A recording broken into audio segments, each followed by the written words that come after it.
Hello my dear students, सभी को good morning. कैसे हैं? सबकी पढ़ाई अच्छी चल रही होगी। आज हम आपको बताएंगे, आज हमारा तीसरा क्लास है खरपतवार का। ये आज हम आपको जो रह गया था वर्गीकरण, उसके बारे में बता रहे हैं। तो परजीवी खरपतवारों का वर्गीकरण, ठीक है। तो ये खरपतवार के जो क्लासिफिकेशन है बीट्स का, उसी का ही चैप्टर है, ठीक है, खरपतवारों का वर्गीकरण। तो उसमें आप आज हम लोग देखेंगे परजीवी खरपतवारों का वर्गीकरण। अगर आपने अभी तक हमारे दोनों वो क्लास नहीं देखे तो उनको जरूर देख लीजिए जाके, जिससे आपकी बहुत अच्छी तैयारी हो जाए। ये वो चैप्टर है जो आपके बीएससी एजी में फर्स्ट सेमेस्टर में एग्रोनॉमी जो सब्जेक्ट है उसमें जरूर ही आएगा, ठीक है। और बड़े ही मतलब एक लॉन्ग क्वेश्चन में आएगा, ठीक है।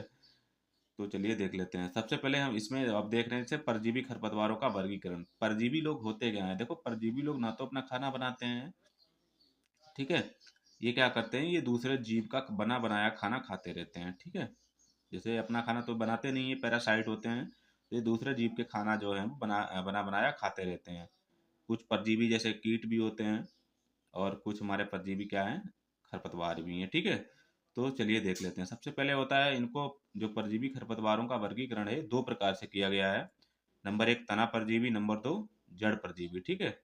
यानी कि stem parasite and root parasite, ठीक है। ये दो प्रकार से डिवाइड किया गया है।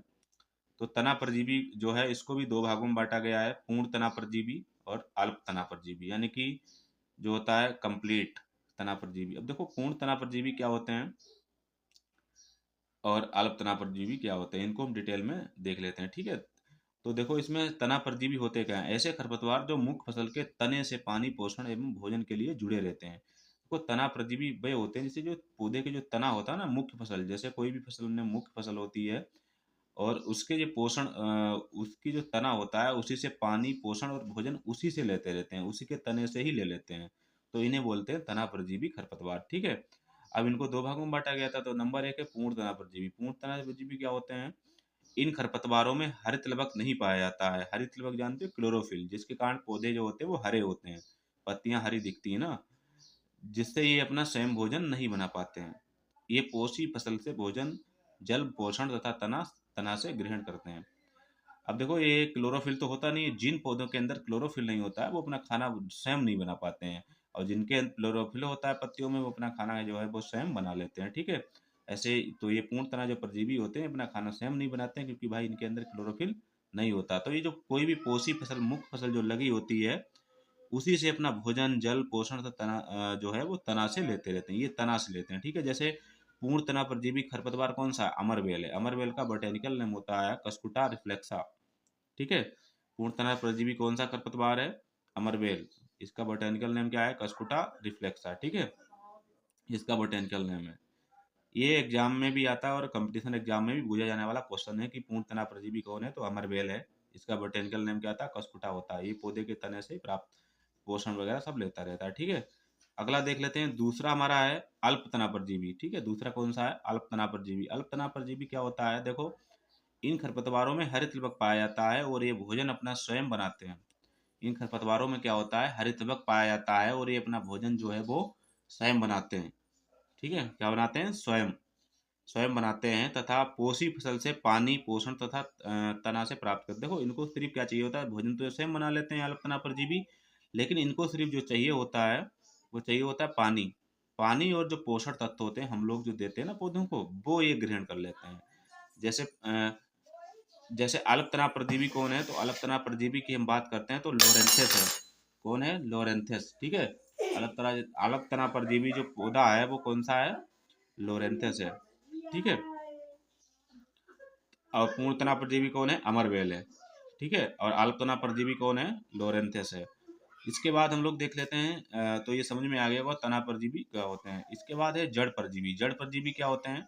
ऐसे खरपतवार जो पोषी फसल की जड़ों से जुड़े रहते हैं, यानी कि ये जड़ों से पोषण लेते हैं, भोजन लेंगे, पानी लेंगे, सब ये किससे लेते हैं? जड़ से लेते हैं।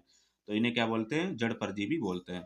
इसके बाद है पूर्ण जड़ परजीवी। अब इसको भी दो भागों में बांटा गया, पूर्ण जड़ परजीवी। पूर्ण जड़ परजीवी क्या होते हैं?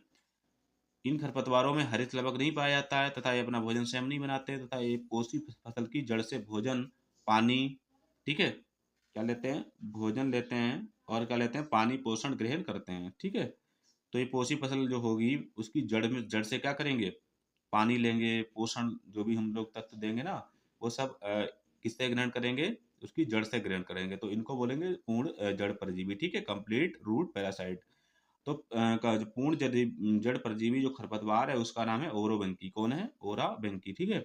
ओराबंकी जो हमारा खरपतवार है वह पूर्ण जड़ परजीवी है, और जो हमारा अमरवेल है वो हमारा पूर्णतना परजीवी है, ठीक है। ये याद रखना है कि क्वेश्चन में दोनों आ जाते हैं, अमरवेल और ओराबंकी। तो आपको ओराबंकी जो है वो पूर्ण जड़ परजीवी है, और अमरवेल जो है पूर्णतना परजीवी है, ठीक है। इसके बाद हम लोग देख लेते हैं, और भी आगे वर्गीकरण किया गया है, ठीक है। अब जैसे अल्प जड़ परजीवी क्या होते हैं? अल्प जल जड़ परजीवी, तो अल्प जड़ परजीवी की मतलब होता है ये खरपतवार अपना अपना भोजन स्वयं बनाते हैं तथा पानी व पोषण तत्व पोषी फसल से लेते हैं। अल्प जड़ परजीवी जो होते हैं वो खाना तो अपना स्वयं बना लेते हैं, क्योंकि भाई इनके अंदर क्लोरोफिल होता है, लेकिन पानी और जो पोषक तत्व होते हैं वो पोषी फसल से लेते हैं, ठीक है। दूसरी कोई फसल, मुख्य जो फसल होती है उससे लेते हैं। तो जैसे हमारा अल्प जड़ परजीवी कौन सा है? रुखड़ी है। इसे बिच बीड भी कहते हैं, स्ट्राइगा कहते हैं, ठीक है। ये हमारा क्या है? अल्प जड़ परजीवी खरपतवार है। पूर्ण जड़ परजीवी खरपतवार कौन सा है? तो वो है, उसका नाम है ओराबेंकी। और पूर्ण तना परजीवी कौन है? अमरबेल है। और अल्प तना परजीवी जो कौन है? वो हमारा लोरेंथस है, ठीक है। तो ये हमारा वर्गीकरण था परजीवी खरपतवारों का। तो आप क्लास अच्छा लग रहा होगा तो इसको लाइक कर दीजिए और शेयर कर दीजिए। अगर आपने अभी तक मेरे चैनल को सब्सक्राइब नहीं किया है तो सब्सक्राइब कर दीजिए, ठीक है। क्योंकि मैं आपके लिए बहुत ही इंपॉर्टेंट जो है टॉपिक्स जो भी आपके क्वेश्चन में आएंगे ना, पेपर में आएंगे, मेन एग्जाम में आएंगे, उनका मैं वीडियो बना बना के डाल रहा हूँ, ठीक है। उसका क्लास में आपको प्रोवाइड कराता रहूँगा, जो आपकी बहुत ज़्यादा हेल्प करेंगे और आपकी अच्छी खासी परसेंट को ग्रो करेंगे, ठीक है। इसके बाद हम लोग देख लेते हैं दूसरा है मृदा जलवायु के आधार पर वर्गीकरण, खरपतवारों का वर्गीकरण, ठीक है। क्लाइमेट के अनुसार, तो क्लाइमेट के अनुसार भाई देख लो कौन कौन से क्लाइमेट के अनुसार वर्गीकरण हो रहा है। तो सबसे पहले है जलमग्न भूमियों के खरपतवार। जलमग्न भूमियां क्या होती हैं? यानी कि जो खरपतवार जल में रहते हैं, जो जल में रहने वाले खरपतवार हैं उनको बोलते हैं जलमग्न भूमियों के खरपतवार। जैसे हमारा जलकुंभी हो गया, हाइड्रा हो गया, पिस्टला हो गया, बेलियस सनेरिया, ठीक है। ये क्या हो गया? आज तुम देख रहे हो जलकुंभी है ना। और ये सब क्या होते हैं? हमारे जल में उगने वाले, जल में ही रहते हैं, ठीक है। तो ये जल भूमियों के आधार पर बांटा गया था। उसके बाद हमारा रेगिस्तानी खरपतवार। रेगिस्तानी खरपतवार क्या होते हैं? जो सूखा में रहते हैं, सूखी एरिया में रहते हैं, ड्राई लैंड एरिया में जो रहते हैं खरपतवार, वो रेगिस्तानी खरपतवार होते हैं। भाई जैसे आपको मालूम होगा कि राजस्थान हमारा क्या है? सूखा ग्रसित प्रदेश है, तो वहाँ पर जो है भाई खरपतवार उगते हैं जो जो कांटे वाले होते हैं, जैसे नांगफनी, बबूल, झड़वेरी, ज्वासा, ठीक है। ये सब क्या है?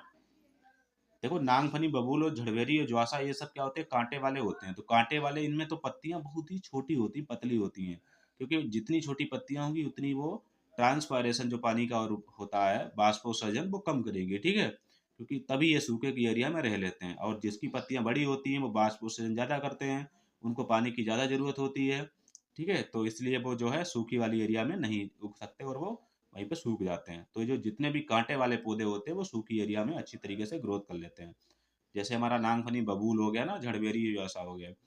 इसके बाद तीसरा है कृषि क्षेत्र के खरपतवार। कृषि क्षेत्र के खरपतवार क्या होते हैं? जैसे जो कृषि क्षेत्र यानी कि जहाँ हम लोग फसलें उगाते हैं ना, तो उनमें वो उगाते हैं, मेन फसल में उगते हैं। जैसे जो खेती कर रहे हैं ना, फसलें उगा रहे हैं, उसमें उगते हैं। जैसे बथुआ हो गया, चीनोपोडियम एल्बम है, प्याजी है, बिस्कपरा है, सेजी है, मोथा है, जंगली चौलाई है, गेहूंसा है ना, गेहूं का मामा फेलिस माइनर, और भी आदि बहुत से खरपतवार हैं, किसनलील, ठीक है। ये सब किसमें उगते हैं? कृषि क्षेत्र में उगने वाले खरपतवार हैं, ठीक है।